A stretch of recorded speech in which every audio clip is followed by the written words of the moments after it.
Assalamualaikum warahmatullahi wabarakatuh. Alhamdulillahirabbil alamin. Pemirsa, berjumpa lagi dengan saya di channel yang insya Allah ini channel untuk syiar agama Allah subhanahu wa ta'ala. Maka jangan lupa mohon dukungannya dengan cara like, subscribe, dan share seluas-luasnya. Insya Allah kalau kita menge-share atau membagikan video-video konten-konten tentang dakwah agama Allah subhanahu wa ta'ala, kita pun akan mendapatkan pahala. Makanya jangan sampai ketinggalan, terus menge-share, membagikan video-video dakwah Islam. Kita pun insya Allah bagian dari dakwah kita melalui medsos yang kita miliki. Mari kita dengarkan lagi kajian-kajian dari guru-guru kita, bil khusus Buya Ar-Razi Hasim, yang mana kajiannya insya Allah sangat bermanfaat, bekal dunia dan akhirat kita. Karena kita ini sebagai manusia butuh sekali dengan nasihat, karena iman kita naik turun. Oleh karena itu sering mendengar pengajian, insya Allah iman kita terjaga, terpelihara. Oleh karena itu jangan lupa saksikan sampai dengan selesai agar wawasan dan ilmu pengetahuan kita bertambah, agar juga tidak gagal paham. Insya Allah marilah kita saksikan, insya Allah sangat bermanfaat.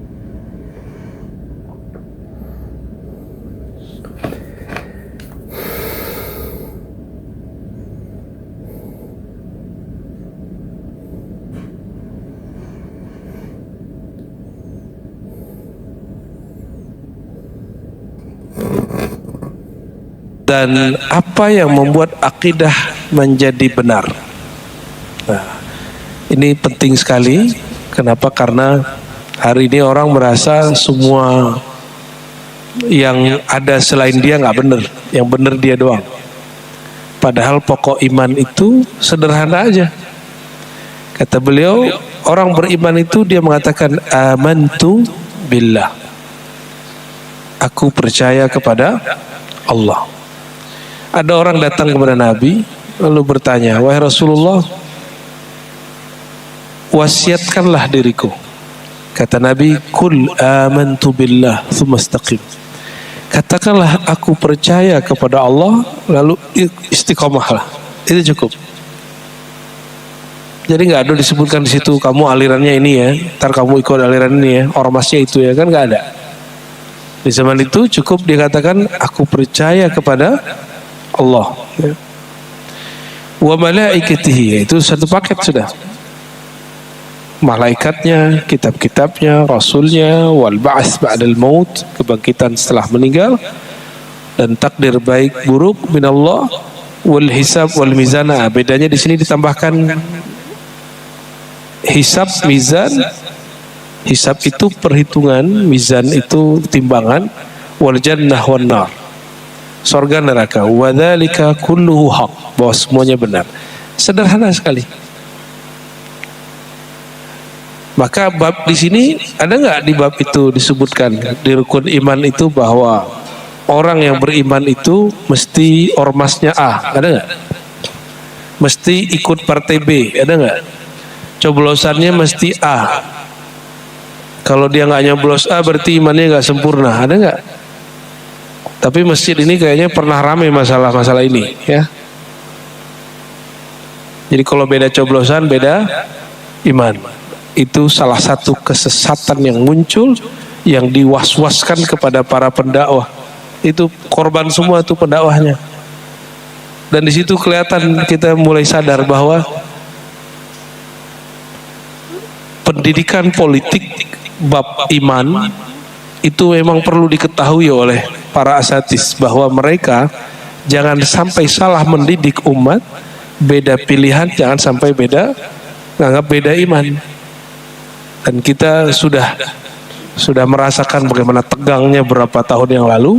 Semoga di tahun 2023-2024 ini tidak terulangi, amin, ya. Tapi kalau Bapak mau begitu lagi, saya nggak ngajar lagi di sini, Pak. Ya, mending kita mundur, ya. Dari semua bab iman tidak ada di situ mazhab dan politik, ingat itu. Nah, berkali-kali orang ngomong kepada saya, Ustadz, Buya, Islam itu mencakup politik. Betul, Islam mencakup politik, tetapi ente tidak menguasai politik. Islam juga mencakup kedokteran, mencakup filsafat, semuanya. Tapi apakah semua kita menguasai kedokteran? Islam mencakup hadis-hadis aja deh. Bapak Ibu menguasai hadis nggak? Udah khatam berapa kitab hadis? Nggak usah yang gede-gede deh ya, Riyadhus Shalihin aja lah 1 jilid. Udah khatam belum? Jangan terlalu gede ngomongnya. Islam mencakup semua politik. Iya, itu Islam. Ente kan enggak. Islam mencakup semua persoalan kita, tetapi kita kan nggak bisa mencakup itu. Nah, biasanya orang ketipu dengan kalimat-kalimat begini. Ini kalimat benar tapi digunakan untuk hal yang nggak benar, untuk membenarkan apa yang ada pada dirinya. Dan betapa menegangkan, beberapa tahun lalu ada teman saya beda politik dengan pengurus masjid dan jamaah, langsung dipersekusi. Akhirnya banyak ustadz yang ketakutan sama jamaahnya, lalu ikut-ikutan berbicara politik. Dia nggak ngerti politik, padahal di rukun iman nggak ada bab politik. Nih saya kasih tahu Bapak Ibu, Sayyidina Ali, Sayyidatuna Aisyah perang, dua-duanya dijamin masuk surga. Gimana? Sayyidina Utsman, Sayyidina Ali tidak sefaham. Sayyidina Utsman meninggal, Sayyidatuna Aisyah itu pun juga sefaham. Sayyidina Ali naik, lalu tidak berkesesuaian dengan pemahaman sahabat yang lain, namanya Muawiyah. Lalu terjadi perang terbesar di kalangan sahabat, namanya perang Siffin. Perang loh, bunuh-bunuhan. Jadi dalam sunnatullahnya politik itu emang sampai kepada hal-hal yang tadi. Nah, alhamdulillah negeri kita masih dijaga oleh Allah SWT kemarin ya. Hampir saja saja negeri ini seperti Libya, persis hampir aja seperti Suriah, nyaris.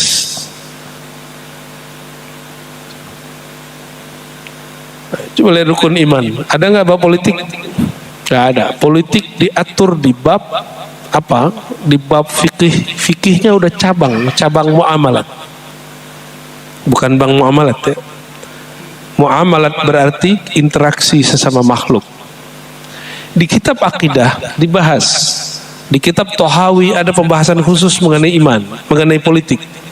Tapi lafaznya sangat umum. Wala naral khuruja ala aimmatina wa wulati umurina wa injaru. Tidak boleh keluar dari pemerintahan yang sah meskipun mereka dianggap tidak adil. Lalu diloncat beberapa kalimat setelahnya, nuhibbu ahlal amanah wal adl. Kita cinta orang amanah dan adil, wa nubghid, dan kita tidak suka dengan orang yang tidak amanah dan adil dan tidak adil. Jadi tidak senang bukan berarti kemudian berontak. Karena negeri yang terjadi pemberontakan di sana itu lebih buruk daripada pemerintah yang zalim. Negeri yang, nah ini akidah Ahlussunnah, ditulis oleh Imam Tahawi, oleh Imam Asy'ari, ditulis Imam Maturidi, semuanya sepakat. Jadi kita mengkritik itu bedakan dengan mencaci. Ini saya ulang-ulang di mana Pak? Mengkritik beda nggak dengan mencaci? Pengurus dikritik, mau nggak pengurus dikritik? Tapi dicaci mau nggak? Nggak mau kita, apalagi pemimpin, dia punya kekuasaan, bisa hilang kita. Nah Bapak Ibu yang bukan Allah, ini akan kita ulang-ulang selagi saya sanggup ya, mengenai bagaimana cara kita memahami iman. Nah, ini juga sudah saya sampaikan di 2 bulan lalu, bahwa iman ada usul, ada furu, ada pokok, ada cabang. Pokoknya di qalbu yaitu tasdik, percaya. Cabangnya amal lisan, amal badan. Maka kalau Bapak ini malam ini tadi sebelum subuh sholatnya banyak, itu imannya naik bagian yang mana? Bagian pokok atau cabang? Bagian mana? Bagian cabang. Karena iman nggak boleh nambah. 6 aja rukun imannya, nggak boleh nambah-nambah lagi. Maka iman yang 6 itu tidak akan nambah dengan sholat 1000 rakaat. Tetapi cabang iman bertambah dengan sholat 1000 rakaat. Bisa bedakan?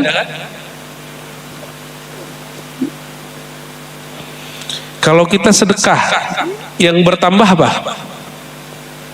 Cabang atau pokok iman? Cabang iman atau pokok iman? Cabang iman. Kalau Bapak Ibu itikaf di masjid lama, yang bertambah apa? Cabang, bukan pokok iman. Pokok iman di kolbu, nggak boleh nambah, harus gitu aja dia. Nah, bedakan iman dengan yakin. Iman percaya, kalau yakin adalah puncak dari positive thinking. Orang berprasangka baik, lalu dia meyakini prasangkanya, disebut yakin. Maka Allah mengatakan dalam hadis qudsi, ana inda dhanni abdi. Aku berdasarkan zon prasangkaan, pemikiran hambaku terhadapku, kita sebut yakin. Aku berdasarkan keyakinan hambaku, gitu. Jadi bedakan yakin dengan iman. Iman itu lebih tinggi lagi, lebih dalam lagi. Kalau yakin dia ada prosesnya, ada ilmu yakin, ada hakul, ada apa? Ainul yakin, ada hakul yakin, ada al yakin. Ilmu yakin teori, ainul yakin kita lihat testimoni teman. Kalau hakul yakin kita merasakan sendiri. Kalau al yakin itulah kemudian puncaknya, ya. Baik. Lalu Imam Abu Hanifah mengurai satu-satu bab tentang amantu billah, percaya kepada Allah. Apa yang mesti dikuasai dalam percaya kepada Allah? Yang pertama adalah wahdaniyatullah, keesaan Allah. Pancasila yang pertama apa? Ketuhanan yang Maha Esa. Oh, ini sangat usuluddin sekali. Jadi sangat ahlus sunnah sekali itu, dan sangat islami. Kalau yang awal-awal pertama di Piagam Jakarta apa? Ketuhanan dengan menjalankan syariat Islam bagi pemeluknya. Oh, itu nggak sempurna, Pak.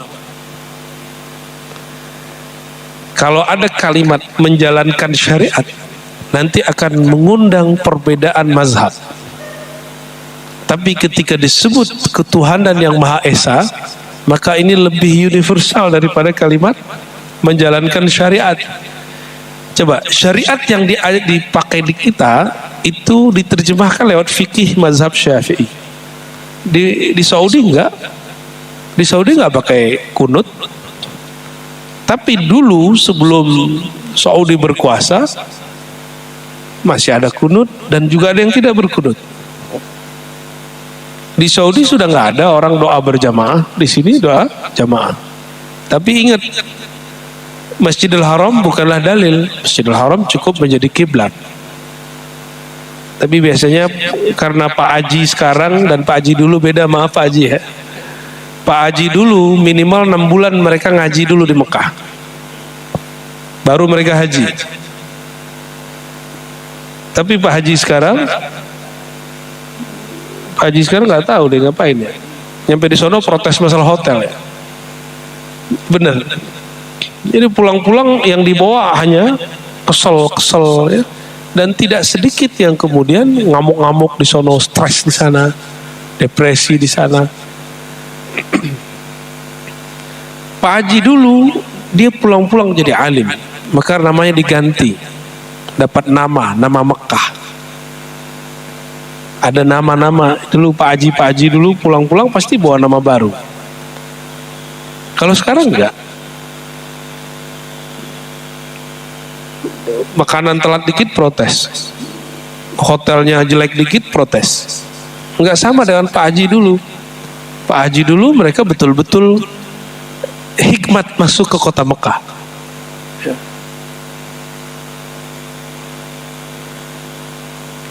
Sehingga ketika mereka pulang, mereka bawa oleh-oleh cerita bahwa di Mekah dulu ada guru begini, guru begitu. Saya sudah cek ulama-ulama kita yang dulu belajar di Mekah, luar biasa. Nggak ada mereka ngomong di Mekah nggak begini, nggak begitu. Seperti Pak Haji sekarang, ya. Kok di Mekah nggak ada orang maulid ya? Intinya nggak tahu. Ya, saya lihat ada orang maulid di Mekah, tapi bukan di Masjidil Haram. Ya apartemen, udah nggak boleh. Ketahuan buat maulid dibubarin. Kita di sini buat pengajian nggak ada dibubarin kan sama pemerintah? Nggak ada. Jadi lebih islami negeri ini daripada sana. Alhamdulillahirabbil alamin. Di sana cukup jadi simbol kita haji umroh, ya, bukan simbol keilmuan. Mekah Madinah itu kalau buat universitas dulu ngimpor dosen dari Mesir. Sekarang baru mereka ada dokter-dokter tuh baru-baru ini, ya. Taib. Imam Abu Hanifah mengatakan wahdaniyatullah, keesaan Allah ini pilar yang paling penting. Apa yang dimaksud Allah esa? Allah satu. Wallahu ta'ala wahidun la min tariqil adad. Allah itu satu esa tapi bukan angka. Kalau satu kan ada duanya. Maka wahid ahad ini diterjemahkan esa. Tunggal. Kalau tunggal nggak ada duanya. Tunggal esa ini kan bahasa apa tuh? Bahasa Bekawi ya. Bahasa lama. Kalau tunggal maka tidak ada duanya. Cuma angkot aja yang panca tunggal, Pak. Ada tulisannya panca tunggal. Ya. Tunggal esa berarti dia satu dan tidak ada duanya. Apalagi maknanya? Allah itu esa satu, lain dengan satunya saya, satunya kita. Pak Ustadz kita ini satu kan? Satu ya. Cuma di dalam dirinya sudah ada miliaran sel. Berarti Pak Ustadz terdiri dari berbagai sel. Molekul-molekul di badannya banyak sekali. Ada tulang, ada darah, ada kulit. Ustadz punya tulang, Ustadz? Ada ya? Kirain gak punya tulang. Sedangkan Allah Ta'ala satu bukan berarti terdiri dari tulang, darah, dan sebagainya. Ini materi ini kemarin kita sudah kajian Tohawi di Tangerang, tapi saya akan sampaikan, saya ulangi di sini. Allah ada, benar gak?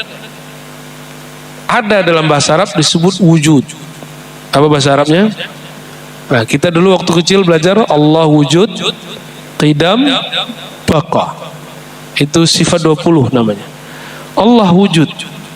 Saya wujud. Bapak Ibu wujud. Apa beda wujudnya kita dengan wujud Allah? Pertama, wujud kita ada asbab. Wujud dia tanpa sebab. Saya kalau nggak ada Bapak Ibu, saya nggak ada. Inilah mana lam yalid walam yulad. Dia tidak beranak, melahirkan dan tidak dilahirkan. Apa maknanya? Allah tidak memerlukan sebab dan tidak menyebabkan dia kemudian ada yang lahir darinya. Ini penting ya. Maka ajaran yang mengatakan Tuhan beranak, saya konfirmasi ke pendetanya, benar nggak kamu meyakini Tuhan beranak? Ternyata di kalangan pendetanya sendiri ada perbedaan. Ada yang memahami anak itu kekasih, ada yang mengerti anak itu beneran anak. Jika anak pengertiannya kekasih, itu tidak masalah. Tapi anak jika pengertiannya betul-betul melahirkan, ini masalah.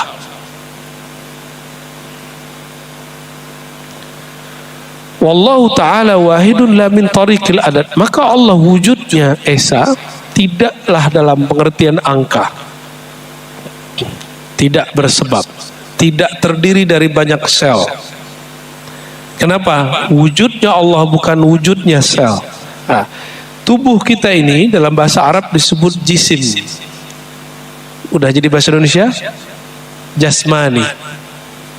Ya, jasmani itu bahasa Arab artinya bersifat jasad. Tapi dalam bahasa Arab itu kata jisim tidak hanya tubuh ini. Jisim itu semua benda, baik yang kasar ataupun halus. Itu disebut dengan jisim. Saya ulangi Pak ya, walaupun kajian ini sudah di tempat lain, di sini mungkin belum. Ini benda bukan? Benda. Bisa dipegang, bisa dilihat. Namanya jisim kasar. Jisim kasar. Cahaya. Cahaya bisa dipegang apa? Udara bisa dipegang? Bau bisa dipegang? Gak bisa ya? Itu disebut jisim halus. Jisim itu punya karakter, sifat dalam bahasa Arab. Nah, sifat dalam bahasa Arab bukan sifat dalam bahasa Indonesia. Sifat dalam bahasa Arab arti karakter. Ini warnanya apa Bapak Ibu?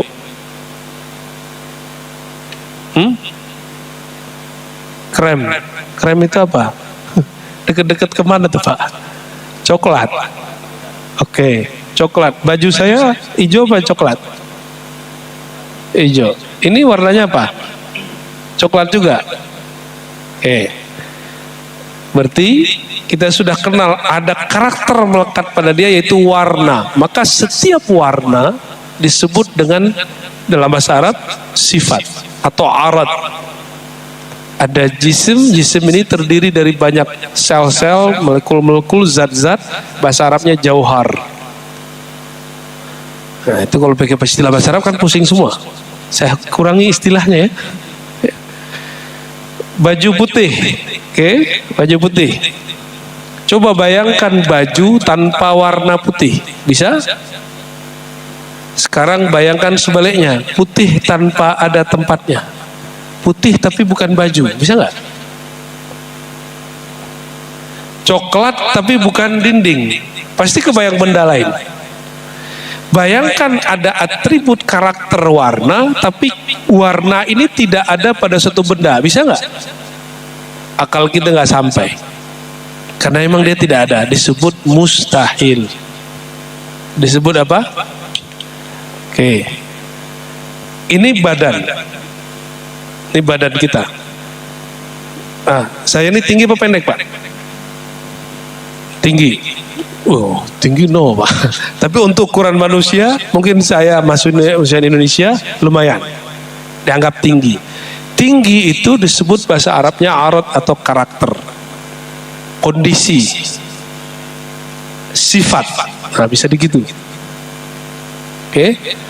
Nah, Allah Ta'ala karena dia bukan benda, maka dia tidak mempunyai karakter-karakter seperti benda. Coba, saya duduk di atas kursi. Kelihatan Bapak, saya duduk di atas kursi, Bapak juga duduk di atas sajadah. Ketika duduk di atas kursi, berarti ada yang di atas, ada yang di bawah. Lalu ada ruang yang kepake, benar nggak? Allah bukan benda. Benda butuh ruang, butuh waktu. Allah bukan benda. Jika disebut Allah bersemayam di atas aras, berarti apa? Allah bukan benda. Allah tidak perlu menduduki aras.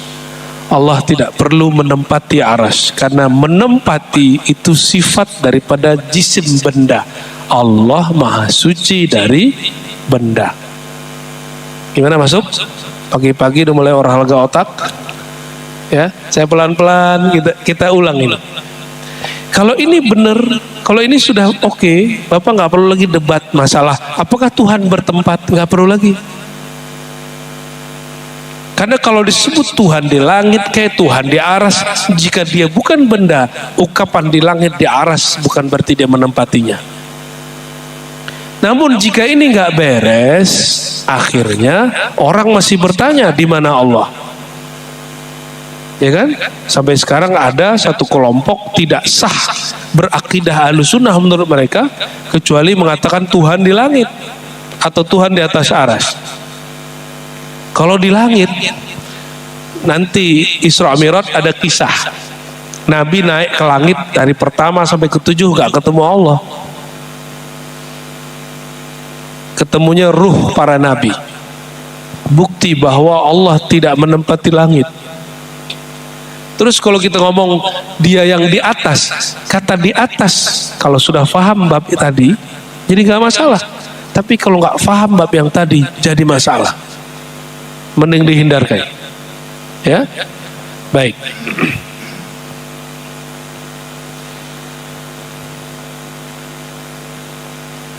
Jika ada jisim tadi benda memerlukan apa tadi?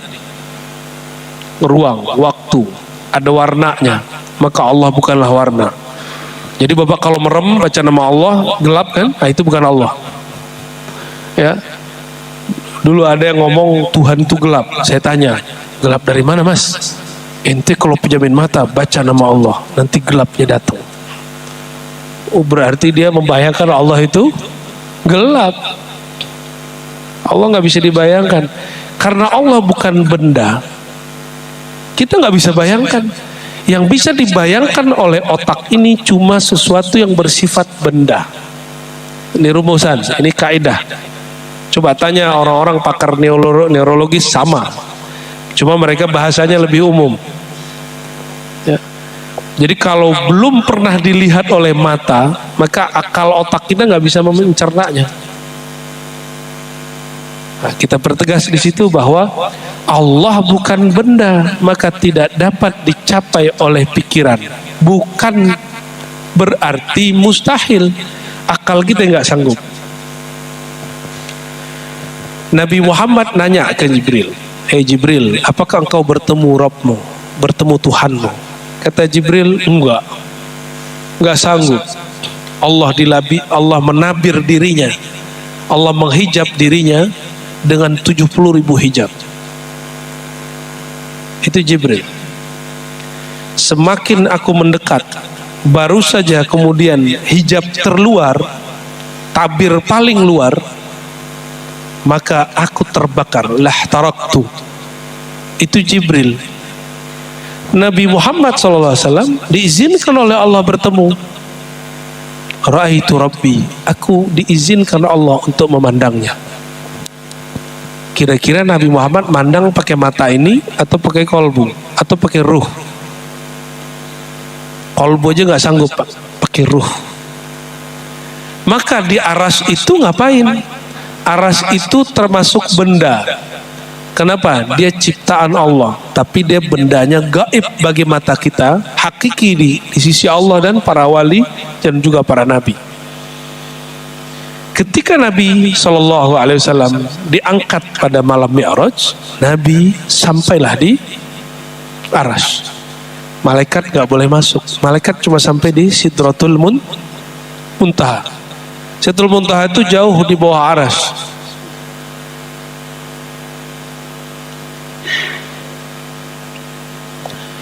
Terus Nabi naik. Karena Nabi bawa tubuh kasar, aras itu juga benda kasar, tapi meliputi alam semesta. Itu aras. Aras itu boleh disebut istana Allah, tapi itu istilah aja. Kalau kita sudah paham tadi, beda dengan istana presiden, istana raja, istana sultan. Karena sultannya manusia, makhluk, dia benda, dia butuh tempat. Allah raja, tapi dia bukan benda.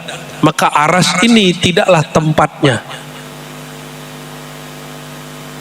Terus aras tempat apa dong? Ar-Rahman alal arsy istawa. Surat Thaha. Nanti dilihat di rumah, ya. Ayat 5 seingat saya. Ar-Rahman, Allah yang Maha Rahman, alal arsy, terhadap aras istawa. Istawa berarti bersemayam. Istawa juga berarti merata-rata, meratakan, meliputi. Kata istawa lebih dari 15 makna. Lalu kenapa ada orang meyakini istawa itu cuma duduk, bertempat? Dan yang paling penting di ayat ini, apa yang paling penting? Allah tidak memulai dengan kata istawa, tapi mulai dengan kata Rahman. Tapi kenapa kita fokus di kata istawa? Akhir berdebatlah antara orang-orang ahlu sunnah aswaja dengan orang-orang wahabi salafi. Sampai sekarang nggak selesai. Padahal Allah nggak suruh debat. Allah nggak pernah nyuruh kita memperdebatkan makna istawa. Biasanya bahasa Arab memulai kalimat itu dengan kata kerja, tapi kali ini dengan kata benda, supaya orang tidak memperdebatkan kata kerjanya. Istawa kata kerja, harusnya istawa Rahman alal arsh. Istawa bersemayam Ar-Rahman di atas aras, harusnya begitu. Tapi Allah nggak begitu. Allah memulai dengan kata benda, dirinya, bukan kata benda, kata isim, namanya sendiri. Ar-Rahman, dia yang maha Rahman. Alal arsy, terhadap aras, istawa. Maka bersemayam di situ artinya meliputi. Apa yang meliputi? Rahmannya. Apa arti Rahman? Kasih sayangnya. Jadi kalau diterjemah gimana? Kasih sayang Allah terhadap aras dan semua yang diliputi aras, langit, bumi, dan kita yang sekarang duduk di sini sedang diliputilah aras. Semuanya istawa, kasih sayangnya rata semua. Itu makna sebenarnya yang lebih mendekati kepada yang hak. Kita nggak boleh juga mengatakan ini paling benar, tapi paling mendekati. Kenapa? Allah memulai dengan kata Rahman. Kenapa kita debat di istawa? Ya, jadi saya harap masjid ini jangan lagi nanti ada orang debat masalah di mana Allah. Kasihan itu ya. Dia telah memikirkan yang nggak boleh dipikirkan. Karena Allah bukan benda, dia tidak bisa dipikirkan. Nah, lalu Imam Abu Hanifah mengatakan walakin min tariqin annahu la syarika lahu lam yalid wa lam yulad wa lam yakul lahu kufuwan ahad. Dia esa, tidak ada sekutu baginya. Lam yalid wa lam yulad, tidak melahirkan, tidak dilahirkan. Artinya tidak butuh asbab. Tidak ada ayah dan ibu di situ. Wa lam yakul lahu kufuwan ahad. Lam yakun, tidak ada, lahu baginya, kufuan, perbandingan. Itu kufuan, ahad, seorang pun. Jika dia tidak dapat dibandingkan dengan apapun, ini memperkuat makna bahwa dia tidak bisa dibayangkan oleh siapapun. Kita baru dapat menceritakan sesuatu jika kita bisa menganalogkan sesuatu ini dengan suatu benda yang lain. Kalau yang sudah pergi ke Mekah bisa cerita Ka'bah itu ukurannya berapa. Benar ya? Ada yang sudah ketemu Allah? Yang sudah ketemu Allah Nabi Muhammad, itu pun Nabi Muhammad dihijab oleh Allah dengan satu hijab saja atau dua hijab. Ayatnya apa? Fakana qaba qausaini au adna, surat An-Najm. Nabi ditirai oleh Allah dengan dua busur panah. Jadi tetap ada jarak antara Nabi dan Allah, tapi jarak ini bukan jarak benda. Ini hanya Allah yang tahu. Jibril 70.000 satu pun dia nggak boleh tembus. Nabi Muhammad sudah mau habis, tinggal dua. Au adna, atau lebih dekat dari dua busur. Hanya Nabi Muhammad yang dapat izin. Berarti Nabi Muhammad dekat nggak dengan Allah? Karena beliau paling dekat kepada Allah, maka jalan terdekat kepada Allah adalah mengenal Nabi Muhammad sallallahu alaihi wasallam. Nanti ada pembahasan tentang itu. Ya. La yushbih syai'an minal asya' min khalqi. Dia tidak menyerupai makhluk, wala yushbihu syai', dan tidak ada makhluk yang menyerupainya. Maka jika ada di Quran nama yang sama dengan nama makhluk, bukan berarti sama bendanya. Contoh, Di dua ayat terakhir surat At-Taubah, Allah menyebut Nabi Muhammad dengan nama yang sama dengan nama Allah. Wabil mu'minina raufur rahim. Dan dia terhadap orang-orang beriman rauf, maha penyayang. Tapi karena ini bukan Allah, Nabi Muhammad kita artikan sangat penyayang. Rahim juga penyayang. Bedanya apa rauf dengan rahim? Rauf itu ada empati di situ. Nabi Muhammad diberikan nama Rauf Rahim. Rauf Rahim nama Allah Asmaul Husna. Maka ini hanya kesamaan nama, tapi yang punya nama lain. Itu. Ada yang namanya Rahman di sini? Ada ya, banyak. Apalagi orang Sunda ya, suka banget namanya Rahman. Maman Surahman, Abdurrahman. Kalau Abdurrahman nggak apa-apa, hamba Rahman. Ya. Ada kawan saya namanya Rahim, nggak pakai abad. Dimarahi nama kawan kita yang salafi. Ente namanya nama Tuhan. Ya. Teman kita nggak hafal nih surat. Ini ayat Taubah. Seharusnya dijawab. Loh, Nabi Muhammad disebut Rahim kok di Quran? Bukan Abdur Rahim. Dua ayat terakhir surat At-Taubah. Silakan Pak dilihat. Allah menyebut dirinya azim. Dan Nabi Muhammad disebut akhlaknya juga azim. Sama-sama disebut azim tapi lain makna. Azimnya Allah tidak terbatas. Azimnya di Muhammad batasannya Allah itu sendiri. Jadi masih terbatas. Baik. Saya mau tanya Bapak Ibu. Allah dulu sekarang nanti sama nggak? Maka nama Allah itu sudah ada sebelum kita. Sifat Allah sudah ada sebelum alam semesta. Jadi namanya bukan baru, lain dengan Pak Ustadz. Pak Ustadz misalnya kuliah, dapatlah di depannya, di belakangnya SAG, Sarjana Alam Gaib. SPD, Sarjana Kepedean. Itu kan nama belakangan Pak. Sarjana Pendidikan, Sarjana Agama, itu nama belakangan. Kerja lalu jadi direktur, tambahlah nama Pak Direktur. Kepala seksi Kasih, kepala bagian Kabak. Itu kan nama-nama tambahan. Menteri Pak Menteri, Pak RT Pak RW, itu nama tambahan.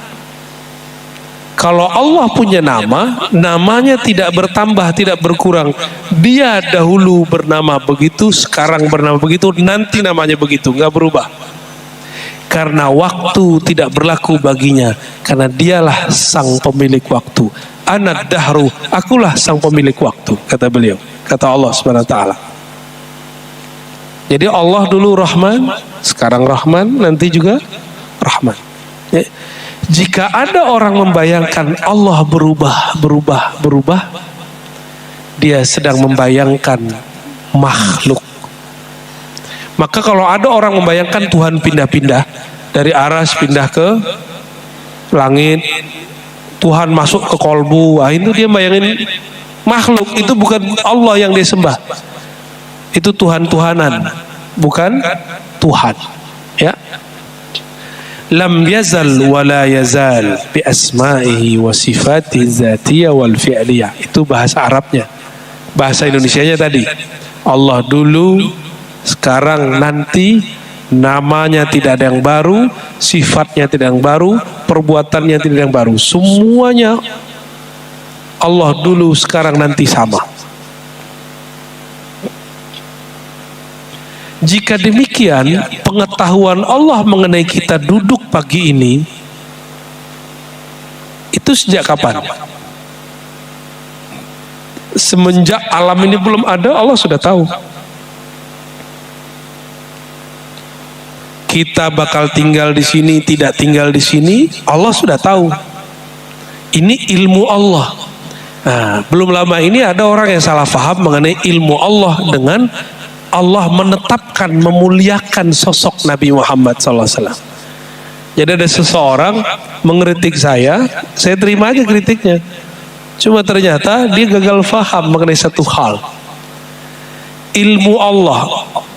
Allah tahu kita sekarang begini, itu sudah ada belum dari dulu?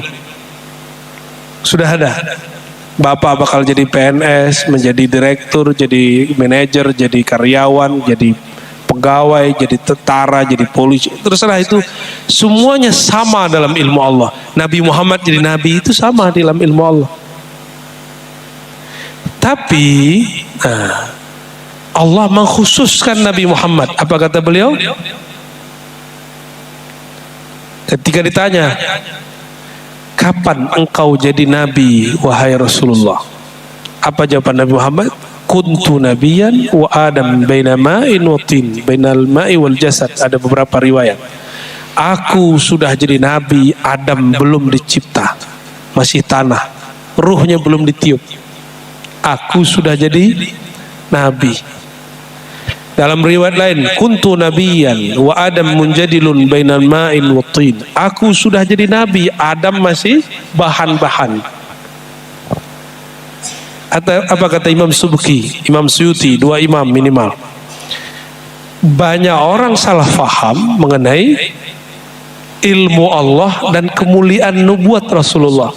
Dalam ilmu Allah sama aja semua. Para nabi semuanya sama dengan kita, semua ada dalam ilmu Allah. Tapi ketika Nabi mengatakan kuntu nabiyan, aku sudah diangkat jadi nabi, bukan aku sudah diketahui sebagai nabi, itu lain. Aku sudah diangkat sebagai nabi, beda ya. Nah, maka hadis ini disebut oleh Imam Subki dengan ikhtisas, keistimewaan Rasulullah.